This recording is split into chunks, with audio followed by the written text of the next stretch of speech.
Well, hey now and good morning, everybody. It's the Rob from Kiss 106 and 103GBFRocks.com here alongside my tag team partner in podcasting. He's a man, such a man. He is Jerry Valeri. Good morning, Jer. With the body of 1,000 Hemsworth brothers. Guy. I was going for a William Regal kind of thing back in the old day. I know. I love the man's man. Yeah. I thought I liked that gimmick at the time. I know it was bad, but I don't feel like I was exposed to enough of it at the time to render a real opinion. I don't think I would have liked it. I had no idea. Now I do. You know, you hear the stories now, you read the books now, you hear the podcast. I had no idea that William Regal was as much of a mess as he was. And to have overcome that as staunchly as he has was, just so unlikely. Because I've always been a William Regal fan, so I had no idea he was had so many issues, and he screwed up so many times, like passed out during his first meeting with Vince McMahon, and he's still like a big corporate guy in the company. That says a lot about him as a guy. Yeah, no, it definitely does. My buddy John, a very well-educated wrestling fan, his number one favorite wrestler of all time, Lord Steven Regal. Love Steven Regal. Yeah. Also hates knee pads, or he hates people that don't use knee pads? Which is it? He becomes uncomfortable when wrestlers don't wear knee pads. God. And I believe it's like combined with the trunks, kind of thing. So like Daniel Bryan.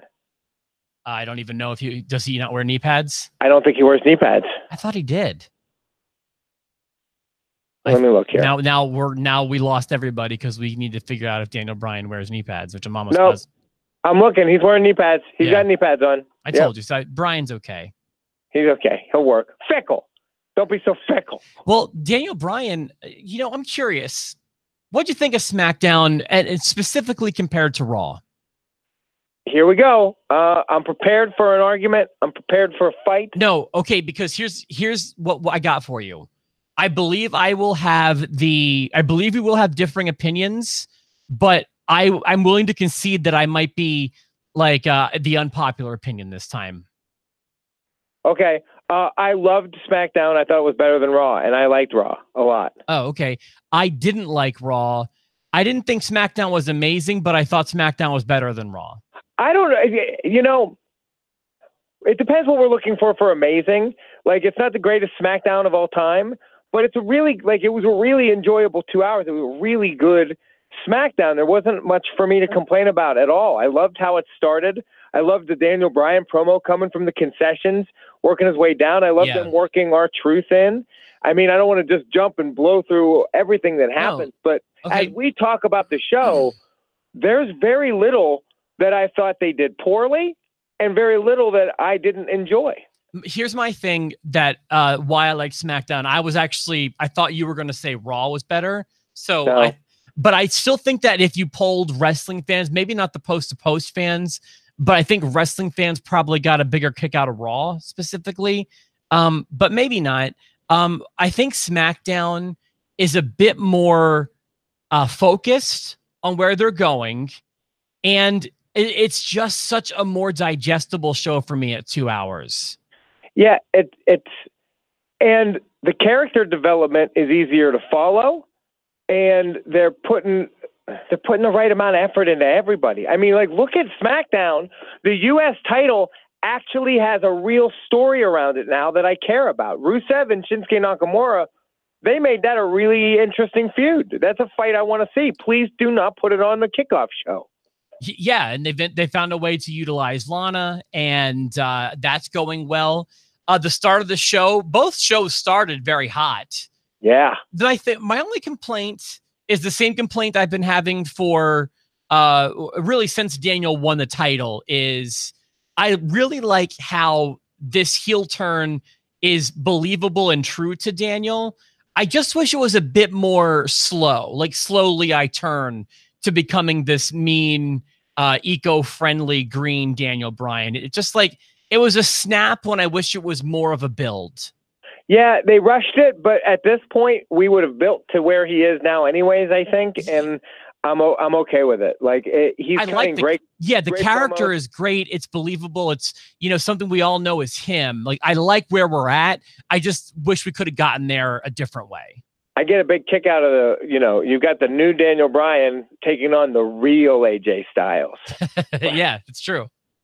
And AJ showing a lot of pop and a lot of zip there and coming out. And I thought the opening segment and the match with R-Truth was even good for what it was. And then you follow it up with AJ Styles coming out, put a nice bow on it. And we're rocking and rolling into SmackDown Live. Yeah, and then it was followed up with a really, really, you know, you could probably call it a great match. That tag match with Rey Mysterio, Andrade Almas. Yeah, and that's, for me, that's where you don't always need story to have a really fun match. Yeah, definitely. But it didn't have story, you know. But it was fun TV. It was a good match. I like they're using Mustafa Ali a lot more. I wonder. He reminds me of remember when WCW wanted to change things up and they started pushing Billy Kidman. The only difference is I like watching Mustafa Ali, and I never liked watching Billy Kidman. Well, here's the I mean, look, WCW was doing everything wrong at that time, and not that pushing Kidman was wrong, but the way they were doing it was not the right way to do it. Yeah. The thing with I just like the integration. I just like how all of a sudden we've made him no longer a 205 Live guy. Even though being on 205 Live would not be weird for him at this point, seeing him on SmackDown is also not weird. That's great. That's where we need to get to with all of the cruiserweights. We've got, we've gotten there. We'll get there. Yeah, well, we've gotten there with Mustafa. We've gotten there with Leo Rush. And there's another, I would kind of say Drake Maverick. Yeah. So they're getting there. That's one of the things I hope that we see change here coming up. And then there was another match that could probably qualify as great, and that's the triple threat women's match that closed the show. That was really great. Before we get to the main event, I would like to touch on the tag match. I thought was really good too. The Usos in the bar. I know we've seen it a bunch. I wasn't trying to skip over anything. I was trying to hit what I thought were like the highest of highlights. Oh, okay. And it was fine. I guess that one didn't do as much for me. I really liked it. I like what they're doing with the Usos, and I'll go ahead and say if Jimmy Uso were to bang Mandy Rose, I would not blame him. Could you blame anybody, pal? That's not a heel move. That's not a heel move. I would leave Naomi for Mandy Rose in a minute. Who wouldn't? I feel like if you're Naomi, can you even get mad about that? She is hot. But I like what they're doing, and Evan made me laugh when we were watching it last week or the week before, whenever it started, and he's just kind of, his eyes are like saucers, you know. Mandy Rose is in a towel, and she was like, oh, you know, you don't know what you're missing, Jimmy. And all of a sudden Naomi comes out, it's like, you don't know what you're missing, ho, and like throws a shoe at her, and Evan's like, she threw a shoe. And I was like, yeah, I hope they kiss. One day you'll learn, son. That's how women fight. That's how by throwing shoes. No, women fight the way they fight at the end of that SmackDown Live. That was an incredible main event. I love that the women are getting main events that they actually deserve. Notice they're not pulling that off on Raw as well. They're pulling it off on SmackDown, though. Raw's a mess, and Raw even has probably the deeper roster of women. I don't know how, like we said yesterday, I don't know how they're going to introduce 4 tag straps to the women's division, or even 2. You gotta bring them together. When I think of SmackDown's women's roster, I mean, you've got the top 3. There they are. But Carmella, she showed me she belonged last night. Like I like our girl Carm. She was fine in that match. She didn't look super out of place. No, the only thing we could probably need to pull her back away from R-Truth. You know, the dance breaks are fun, but the dance breaks are going to bring her down, I feel like, right? It got her from heel to face, though. It got her some cheers. Yeah, and it kept her relevant for a little bit when she was going to be a little bit out of the title picture. Yeah. But now, you know, they didn't really mention the dancing last night. She didn't do any of the dancing. I think moving on. I think that's hopefully where we're at with them. It didn't seem like they belonged together, her being Carmella and him being R-Truth. Just because something works for a little bit doesn't mean it's going to work forever. And so the dance break was a nice little, it was a nice little break, a little dance break. Did you ever find out how their exotic trip to Stanford went? Did they ever They did update us on that. I think it was sometime over the Christmas break. I missed it if they did. Yeah, I think they did. Either way. So what do you think about Becky Lynch getting the shot at Asuka? A lot of people are saying that by her doing that, that means Charlotte's going to be getting Ronda Rousey at WrestleMania. A lot of people are trying to predict, and I don't know how you can even do that at this point. Oh, I have a prediction. To me, it's simple. Is it? Because with Becky Lynch fighting Asuka at the Royal Rumble, that means Becky Lynch can't win the Royal Rumble, which means she can't challenge Ronda Rousey. So you are oversimplifying this, my friend. Okay, listen, let's hear it. First of all, you drew a lot of conclusions there that you're reaching for. The biggest one is that Becky Lynch does not need to win the Royal Rumble to be in the WrestleMania main event. No, because anything can change, a fast lane or roadblock or whatever the hell ones they put in between. You're right. Even still, there's so much that can change. Mark my words, the Mania match, maybe the main event, maybe not, but the Mania match for Ronda Rousey, I suppose they could muddy it up with a triple threat, but I'm telling you, they are aware the money match is Rousey and Lynch. Okay, because it would not surprise me if they put Rousey and Flair. It's not a question of will it be Flair or Becky. It's going to be one of them. It's not like, oh, will Ronda be taking on Alexa Bliss at Mania? She's going to get one of them or both of them. But I think that her versus Lynch is actually not as likely as her versus Lynch and Flair. That is certainly possible, but if it's going to be a one-on-one match, it's going to be Rousey and Lynch. Or what if they fatal four-way our ass? They could do that, but that could also leave you open for Asuka and Charlotte at Mania. Again, Asuka Charlotte 2. I just feel like there's places to go. Because Asuka Charlotte 2 would be good, and you could do it by having Asuka beat Becky at Royal Rumble somehow, and then have Becky show up on Raw the next night, and now we're off to the races. Yeah, that's the thing is you're still thinking in that straight line, which is easy. But they book in that straight line. They book in a very linear way when it comes to these special pay-per-views. When it comes to the Survivor Series, typically I could book it for them. When it comes to the Rumble and Mania, you know that Taker gets a match and Shane gets a match, and they sometimes do very linear booking.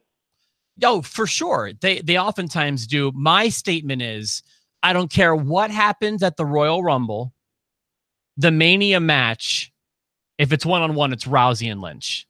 I hope so. That's the match I want to see, and that would be a main event match. I don't care what it looks like the week going into WrestleMania. That's I don't care what it looks like after the Rumble. Even no matter what happens that week, I don't care what happens at Fastlane. The money match they're aware of it. This year, it's Rousey and Lynch. I hope they know that. Flair being added to it, possibly, but they know what they're doing. I've got faith in this one. Oh man, putting faith in the WWE. I know. Good luck. I understand. Let's open this one up because I wonder if people have thoughts on this. I think we can all probably agree that that's what we think is the match. Or I'm sorry, that's what we think should be the match. Yes. But do we agree that WWE knows this? That's the question. I don't. That's where you and I are going to differ on this. I just don't think it's as cut and dry.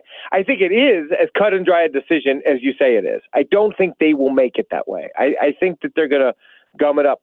I'm afraid they're going to gum it up. And a triple threat would gum it up. Here's what we got. Just a side bet. Nothing on the line. If it's a one-on-one match, I win if it's Rousey and Lynch. You win if it's Rousey and Flair. Yes. And anything else, it's just a push. Anything else, and we're both just going to be pissed. Okay, Yeah. if it's Rousey and Asuka, I'm just going to be pissed. Yeah, that's a bad move. Okay, if it's Nia Jax, I'm gonna not watch. You'll watch. I won't watch. You'll watch. Hey, we just talked about all the good that happened on SmackDown, and I said most of it was really good for me, and I really enjoyed a lot of it. But the reason I couldn't say I enjoy all of it, we left out something that I did not enjoy, and I wonder if you agree with me on this. I can't. Nothing's jumping out at me, but let me look at my run sheet. The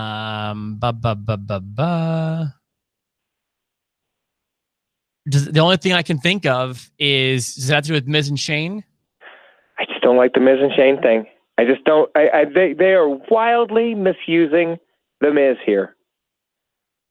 Do I agree with that? All right, I'm going. Before I render an opinion, I want you to present your argument. The Miz had so much heat build up. I felt like the Miz could have been the next challenger to AJ Styles. I think that the Miz and Daniel Bryan, before they pivoted with Daniel Bryan, should have been the Mania match. That's where we should have been headed with the Miz. You've been building equity with the Miz and Daniel Bryan, and the Miz as a heel and the Miz as a champion, I think, for the last 2 years. And you have an opportunity, and instead you pivot Daniel Bryan, which doesn't hurt him in any way. But then you've got the Miz like talking about his dad and Shane McMahon and begging Shane McMahon to be in a tag team with him, and let's be the best tag team. And it's just not coming off right.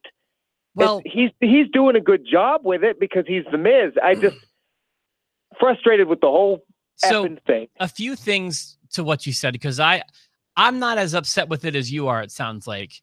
They could do so much more with the goddamn Miz. Okay, that much I'll agree with you on. But here's the thing. If you want Miz and Daniel Bryan to get to Mania, you have to separate them for a period of time. They're not going to do Mania together. You're probably right, but just because this Shane McMahon thing is happening doesn't mean that Miz is counted out for the Mania match with Bryan. It doesn't make sense to get him back to it at this point. You know, to put him in a title picture. They had him in the title picture, I thought, and then they took him out. And now he's going to be doing this tag business, and it's going to be him and Shane versus the Bar, and then maybe I think there's on the Bludgeon Brothers. I think there's a likelihood that that's going to be kind of a one-off. I don't think you're going to see a long run with Miz and McMahon as a tag team. Unless you end up seeing, maybe not as a tag team. Maybe you'll end up seeing those. Maybe that's Shane's Mania match. That's what I'm thinking is the Mania match for Miz is Shane. It doesn't. Listen, at least I'm consistent. Okay, at least I'm consistent. I was pissed for AJ Styles when that was his Mania match, and I'm going to be pissed for the Miz when that's his Mania match. You're taking two of the best performers in your roster, and you're having them in a match with Shane McMahon because Shane McMahon needs a Mania match. It's weird. The Miz, I feel like, is a bit more realistic. Plus, there's story that literally goes back to the greatest, the Super Showdown. I feel like Miz and what? If it happens in Saudi Arabia, it's the greatest. Oh, it was Crown Jewel, wasn't it? It was Crown Jewel, the greatest Crown Jewel. Okay, I knew it wasn't Greatest Royal Rumble, but I was being serious about Super Showdown. My fault. You're right. It was Crown Jewel. Buddy, I don't blame you, pal. It's hard to keep track. Nevertheless, like, we were all frustrated when that happened with Shane. If it has a payoff, I don't know. I feel like Shane versus Undertaker, you're making a mistake. Shane versus AJ Styles, you're even making a mistake. I feel like Shane and Miz is not that bad. I feel like you're making a mistake. I mean, any Mania match with Shane is a mistake. Miz could always be better used, but this isn't as insulting as like the Undertaker match. Sure, but I didn't like it last night. I mean, I liked how they did it, and it was executed well. And Cesaro cut a decent promo because they only let him talk for 30 seconds. And then Sheamus boots him in the mouth, and that's good. But just Shane McMahon, work a different muscle group than your chest. How about that? I mean, does that dude do nothing but bench press? He's just all boobs. Ugh. Shane? Shane. I don't even notice. Captain Titty. That's what he is. That was my nickname all through high school.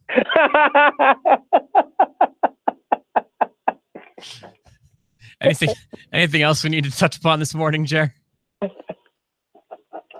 Well, on that note, I'll just take you out. Thanks for watching, everybody. Jerry's going to be on vacation next week, right? All right. Well, Jerry, we'll see you in 2 weeks. I'm going to try to drop in with maybe Travis on Tuesday. Yeah, I'll be gone. I'll be gone, but I'll be back. I'll come back. Well, if you don't die. If I don't get murdered by the Mexican cartel. I've been watching Narcos. I feel like I've been doing research. Are you? Yeah. I love that show. Number one show on Netflix. Which one are you watching? I'm watching Narcos Mexico. Well, I started at the beginning. I've only seen season 1, 2, and 3, and this is 4 is Mexico, right? I don't know. I just know. I think it's its own show, kind of like CSI Miami, CSI New York. Well, I'm waiting until I have more of a block of time to watch that, but I love Narcos. Did you not watch the original? No, I haven't gotten into that. That's what not Fidel Castro. That's it's Pablo Escobar. Pablo Escobar. Listen, they're the same guy. Must see. I'm telling you, it's number one show on Netflix. Number one. Awesome. Better than CM Punk. I watched that movie Bird Box, but I had a blindfold on the whole time, so I can't tell you what it was about. I have no desire to watch Bird Box. I'm sorry. I don't either. I haven't watched it. I was making a blindfold joke. Oh, very good, Jer. No, obviously not. Captain Titty. Captain